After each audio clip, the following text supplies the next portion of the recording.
Recording studio Siwan. लागत lockdown पार करी सावन, कोरोना के चलते न लागे सुहावन। मारी जादू टोना के भाग जाओ दुख कोना कोना से, नाश करी बाबा कोरोना के। भाग जाओ दुख कोना कोना से, नाश करी बाबा कोरोना के। लागत लॉकडाउन पार करी सावन, कोरोना के चलते न लागे सुहावन।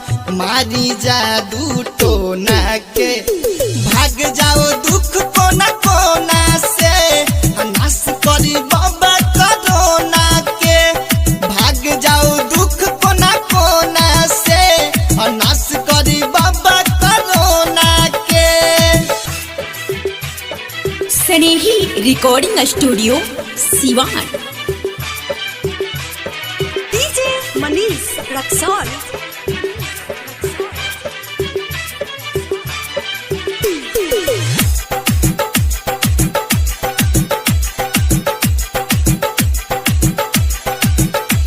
सभे मजबूर बा, घर से अपना दूर बा। बहारा में फसल कितना मजदूर बा। रहुए प्रयास बा, पूरा विश्वास बा। सपना हो गइल सब चूर चूर बा, सब चूर चूर बा। सभे मजबूर बा, घर से अपना दूर बा। बहारा में फसल कितना मजदूर बा।